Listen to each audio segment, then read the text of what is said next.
أرباح أبل تكسر كل التوقعات، وهالشيء يخلي سامسونج جدا خايفة على تصميمهم القادم. يوم الدرونات حيصير في المملكة العربية السعودية لأول مرة في التاريخ. نظارة سناب شات الجديدة، وأيضا نظرة على جميع شبكات التواصل اللي كلهم حيصيروا نفس الشيء. السلام عليكم ورحمة الله وبركاته، أخوكم فيصل السيف، وأهلا بكم في أخبار التقنية والعلوم. وخلينا نبدأ أخبارنا بأول خبر عن حدث الدرونز العالمي اللي حيصير في المملكة العربية السعودية لأول مرة في التاريخ، وتم الإعلان عنه من معالي وزير السعود القحطاني. فحيكون في حدث للدرونز في المملكة العربية السعودية.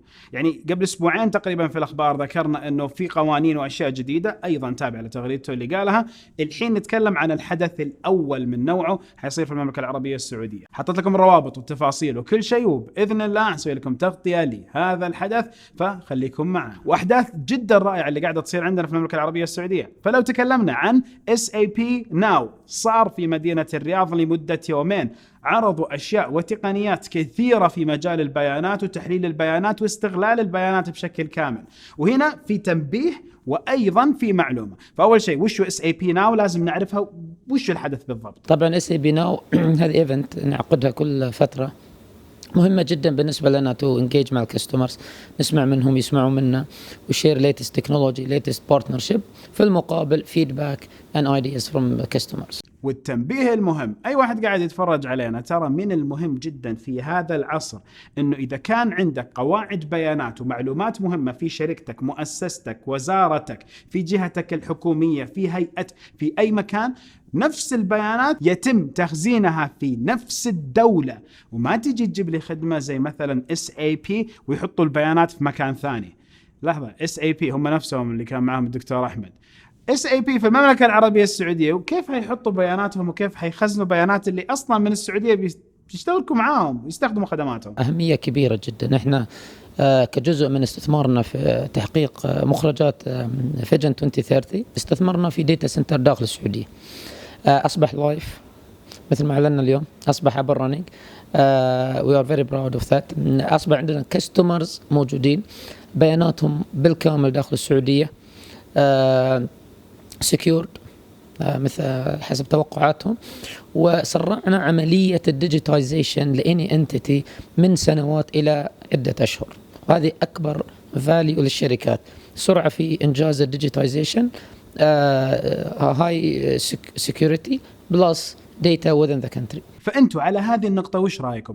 إذا أنت عندك معلومات وبيانات مهمة تحب أنها تتخزن في نفس البلد، ما تفرق معاك، أو خير شر ما تبغى تعطيها لأي واحد على الإنترنت، أجمل حاجة تسويها وأنت قاعد في السيارة، في الزحمة، وفي أي مكان، أنك تسمع كتاب وتستفيد علم. مجموعة كتب جدا كبيرة عند أحبتنا في ضاد، ما شاء الله عليهم، مكتبة واسعة وجميلة، وعندهم كتاب مجاني لو سجلت معاهم، وأيضا عطونا كود خاص فينا يعطيك 30% تخفيض. استمتع بأجمل العلوم والخيال. الحين نجي لشوية علوم وتقنية. فلما نتكلم على ستارشيب، هذول روبوتات صغيرة شفتهم في CES، الفكرة منهم انهم هم يوصلوا الطلبات والاكل، هم يوصلوها. فتيجي انت تطلب من خلال التطبيق الطلب اللي انت تبغاه، الطلب يتحمل في روبوت، الروبوت يمشي ب17 دقيقة تقريبا اللي هو واصل لعندك. عندك التطبيق يجي نفس الجهاز، تحط الرقم السري، حينفك نفس الحافظة، تشيلها تفتحها تاخذ اغراضك، وخلاص الطلبيات تمت. المتوقع يكون في آلاف هذه الروبوتات موجودة في المدن التي تعتمد على مناطق جغرافية محددة. يعني مثلا اذا انت في قلب المدينة وفي امكانية انك تروح تجيب اغراض وتجي وانت على الرصيف تمشي، يمكن هذه قابلية انه نفس السوبر بوت هذا يشتغل. تستهدف حاليا بعض المناطق الصغيرة في نيويورك، لوس أنجلس، يعني انت طلبت المكان اللي جنبك بعيد عنك شوي، يرسلوا لك روبوت تجيبها لك وخلصنا. لما يكون في انت عندك عمارة مليانة مكاتب كلها موظفين، اكيد شيء زي ذا يسوى. وفيرجن عندها تويست مرة رايق على الهايبر لوب. الهايبر لوب دائما نتكلم عليه، يوصل الناس من مكان لمكان، ولكن فيرجن فكرت خارج الصندوق وقالت انه بنسوي كارجو هايبر لوب. فانت لما تنقل الاشياء مع الطيارات بتاخذ لها يوم يومين مع الكونكشنز عشان توصل الاشياء بالكارجو، الحمولات الضخمة الكبيرة، الكونتينرات. اذا انت تتكلم على البواخر او تتكلم على الشاحنات، خذ لك ايام ويمكن اسابيع احيانا. فاذا تم استخدام الهايبر لوب في نقل الكارغو اللي هي كونتينرات الكبيره، يمكن تستحدث ثوره جديده في مجال نقل البضائع، وتلاقي نفسك تطلب الاشياء تجيك من مدينه ثانيه في وقت قياسي وتحطها عندك في مستودعاتك. فورد تقدم طلبها رسميا للحصول على براءة اختراع لسيارة يطلع منها دبابة لا دباب شوي عدل اوكي دباب. الدباب موجود بين الراكب سائق السيارة ونفس الراكب اللي قاعد جنبه، بينهم دباب. هذا الدباب مصفط مضبط بطريقة ذكية بحيث انه اذا انت قاعد تستخدم سيارتك بامورك تمام توقف السيارة بعيد، تاخذ الدباب وبعدين تروح مكان ثاني. ما ظنيتي في عهدنا هذا نحتاج شيء زي كذا. هنا أصير أنا محرج ما أعرف إيش أسوي، يعني كيف أنقل الخبر اللي بعده. المهم هذه سيارة شانجان تطلع مكان 60 درجة ما يلعنه. في استفتاءاتنا في الحلقة الماضية قلنا لكم وش رأيكم في نظارة سناب شات الجديدة. 82% قالوا لا انسى، 14% قالوا يبينا نشوف. تجاوبا مع 14% خسرنا فلوسنا وجبنا النظارة حق سناب شات. هذه النظارة الجديدة لو تلاحظوا أول شيء شوفوا الحين على طول شوفوا العلبة أصلا واضح إنه في فرق، وأيضا موجود عندكم واضح في المساحة نفسها حقت النظارة. أول ما شفت العلبة هذه وفكيتها كذا قلت ما شاء الله يعني فرقت النظارة بشكل يمكن كبير في المساحة، ولكن لا أول ما تأخذ النظارة وتحطها نفس الشيء تقريبا، ما تفرق معاك بشكل جدا كبير في الديزاين وبالوزن حق النظارة. في فرق شوي ولكن ما هو بالشيء اللي جدا كبير. الفرق الأكبر في تغير الوزن بين وزن هذه وهذه، وليس في وزن النظارات. التعديلات اللي على النظارات حنسوي لكم عليها فيديو. وش رأيكم 14% اللي قالوا نشوف كويس ولا لا، و3% اللي قالوا أكيد، برضو انتم على 14%. في مكتبة تكبز للتقنيات وسائط جدا قديمة كنا نستخدمها في تخزين المعلومات. تخيلوا سعتها كانت نص ميجا بايت وأقل من كذا. يعني مر عليكم هذا الأزرق ومر عليكم أيضا هذا الأسود، ولكن هل مر عليكم هذا الحجم من نفس الوسائط حقت التخزين؟ التحليلات مؤخرا زادت عن موضوع هواوي، وأن هواوي يمكن تسوي نظامها التشغيلي المخصص فيها، تبتعد عن الأندرويد وتسوي لها نظام تشغيلي خاص فيها. الحين نرجع للتاريخ وراء. لو جينا العام 2012 هواوي نفسها استحدثوا برنامج لتطوير نظام تشغيلي ليستبدل أجهزة أو نظام التشغيلي في أجهزة أندرويد اللي هم حيدخلوا يتاجروا فيها ويبدأوا يصنعوا لها بشكل جدا كبير، بحيث أنه لو فشل نظام أندرويد في أجهزتكم هذه في الأجهزة اللي حيبدأوا ينتجوها، الخطة الثانية البديلة عندهم استخدام نظام تشغيلي اللي هم كانوا قاعدين يطوروا. هذا النظام اللي قاعد يطور صار له 6 سنين المشروع في تطوير، ولكن الحين تيجي تقول لي إنك تبى تستبدل. بعض المحللين يقولوا إيوه يجيبوا نظام التشغيلي حقهم، عندهم القدرة المبيعات وعندهم شيء جدا كبير. بما انه هواوي قالوا هالموضوع، انتم اصلا ايضا اكدتوا 69% قلتوا لا ما يصير نظام تشغيلي ثاني، فاكيد كلامكم 100% صحيح. وبعد نفي تيم كوك لانه حيكون في متجر موحد للتطبيقات، رجعنا مرة ثانية على بعض المطورين يقولوا في احتمالية في مؤتمر WWDC مو هالسنة عام 2019 يتم الإعلان عن بعض التطبيقات اللي تكون كروس بلاتفورم، يعني تشتغل على أكثر من منصة أو قاعدة تشغيلية، ماك أو اس مثلا وأيضا الآي أو اس. يكون في بعض التطبيقات، ولكن هذا الشيء ما حيصير السنة هذه، نتكلم على السنة القادمة اللي حيصير فيها هذا الأمر. حاليا الاي او اس في عزه في وضعه، حنتكلم اخر الحلقه عن الارباح المجنونه اللي قدر يحققها نفس النظام، والايفون اكس والمبيعات الخارقه اللي سواها، غير الاشياء اللي تكلمنا عليها. حنعدل وحنظبط الامور كلها او نعطي المعلومات كامله باذن الله. الحين خلينا نروح لشبكات التواصل الاجتماعي ونبدا بسناب شات اللي اطلقوا نظارتهم الجديده بسعر افضل المفروض للمستخدمين، وايضا النظاره مبدئيا توافقها مع الجوال حيكون اسرع، وكواليتي الصوره حتكون افضل HD الى الحين، بس افضل من ناحيه الدقه. تجربه تلاقوها على حسابي في سناب شات، واتمنى لو نقدر اسوي الشيء ده على انستغرام. لا تنسوا رايح الاي او اس، لا تنسوا رايح المؤتمر حق جوجل اي او، فهناك يمكن نظارة تسهل علي بعض تجارب المنتجات. الحين هذه حنسوي لكم مراجعة وتفصيلية وش الفرق بين الأولى والثانية، تستاهل ولا لا. من الحين أقول نسبة محددة صغيرة نوعية من الناس اللي هذه النظارة بتفيدهم. أحمد الشهري برامج السيارات لما يسوي لكم تست درايف سبيد هذه تنفع، غير كذا ما في اشياء كثيره قاعد افكر فيها حاليا.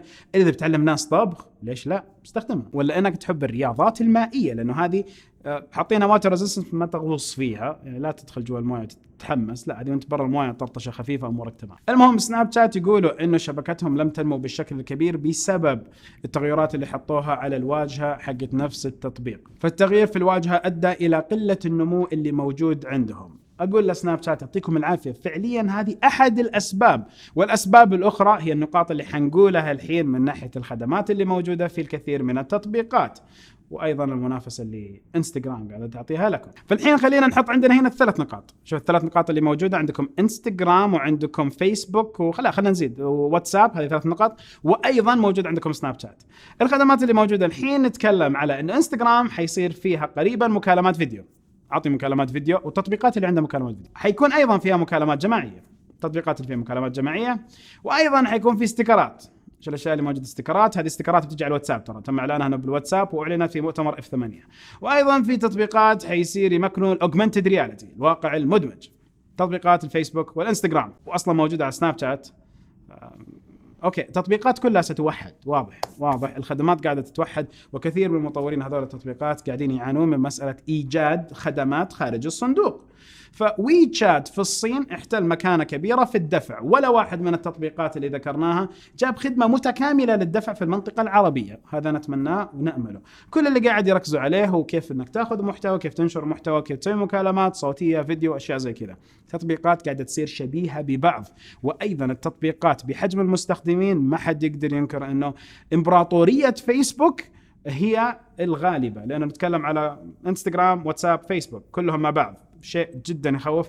فتطبيقات تطورات ما ادري وش بيصير فيها، ولكن خلينا ننتظر ونشوف. وعلى فكره شخصيا ايضا ارى انه تقنيه الاي ار والفي ار ما حتنجح بشكل جدا كبير. والسؤال الحلقه الماضيه ايضا سالناكم: هل تتوقع ابل راح تقدر تنجح في منصه الفي ار والاي ار؟ ثلث راح تنجح؟ ما اتوقع. وايضا راح ننتظر ونشوف. اكثركم انقسم الى 3 اجزاء وكانت تقريبا متساويه. فالفكره انه منصه الاي ار والفي ار تظل الى يومنا هذه منصه برضو لها جمهورها المخصص والمحدود.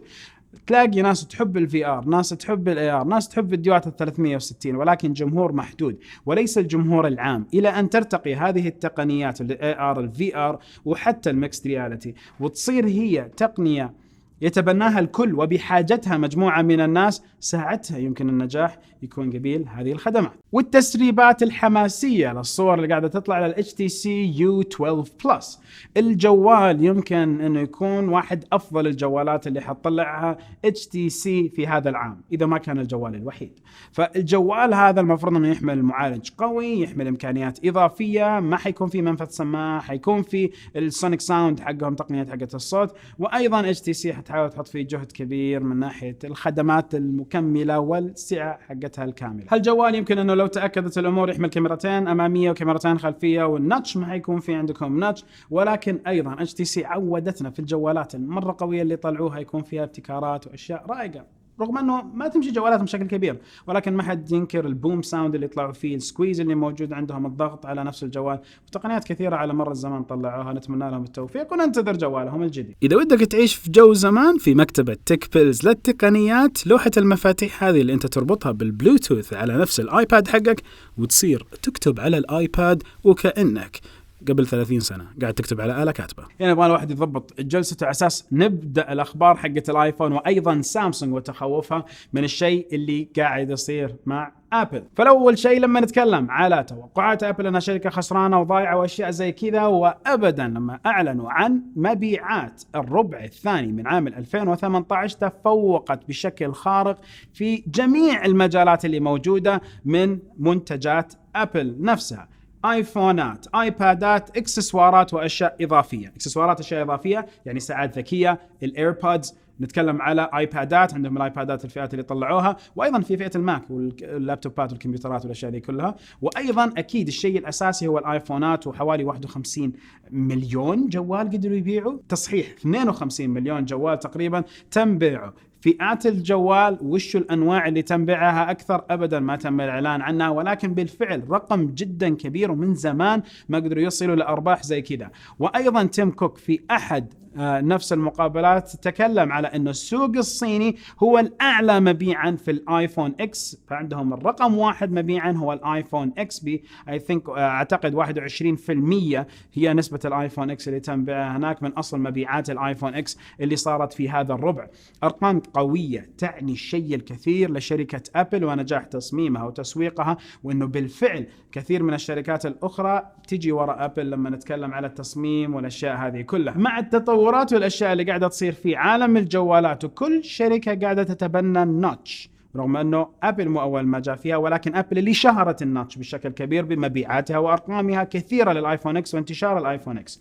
نتكلم على سامسونج بين نارين، تتبنى النوتش على أحد جوالاتها القادمة أو أبدا ما تجيب سيرة النوتش. لو جت سامسونج وتجرأت وحطت نوتش على الجوال، إذن أي واحد من محبين سامسونج حيقول خلاص اتبعوا نفس التصاميم السابقة واتبعوا نفس نهج بعض الشركات في أنه النوتش اللي حطتها أبل هم حطوها ستنسب لأبل، وأنهم اتبعوا لأبل أيضا موضوع النوتش، زي سالفة الشريحتين ولو صار بالفعل شريحتين على جوالات الآيفون. وهنا يبغانا ننتظر ونشوف. أيضا تأكيد من نفس تيم كوك على أنه سياستهم السعرية ستبقى حتى مع الجوالات الثلاثة المتوقعة القادمة حسب التسريبات. وما قال في 3 جوالات، ولكن حسب التسريبات في 3 جايين كلهم زي الآيفون إكس، بل واحد أكبر حتى شاشته من الآيفون إكس الحالي. ويصيروا هل 3 هم الجيل الجديد للآيفون إكس، والجيل الحالي أو الجهاز اللي طلع آيفون إكس الحالي هذا يوقف إنتاجه تدريجيا. فتأكيد أنه الفئة السعرية ستبقى مع جوالات نفس شركة أبل، يعني $1000 وفوق، هذا اللي اتوقع تجيب فيه أي آيفون إكس من الجداد. ومع الأرباح والإعلانات القوية، أبل تعلن أنها حتشتري بعض الأسهم حقتها مرة ثانية، فتصير نسبة أكبر من الأسهم مملوكة من نفس الشركة.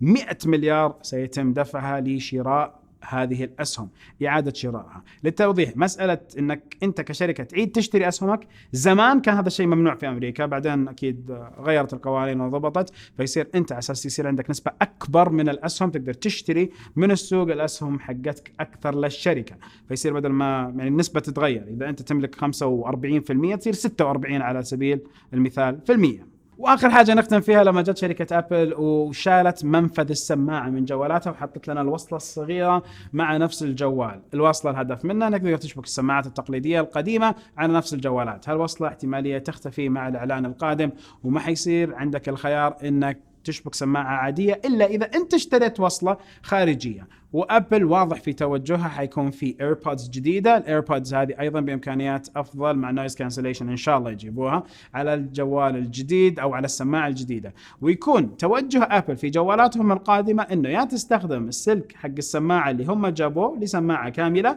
أو تستخدم ايربودز أو أحد السماعات اللي موجودة في السوق كثيرة وتتوصل لاسلكيا مع جوالاتهم.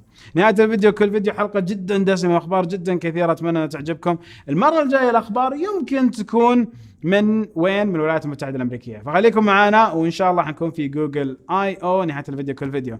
سبحانك اللهم وبحمدك، أشهد أن لا إله إلا أنت، أستغفرك وأتوب إليك. السلام عليكم ورحمة الله وبركاته.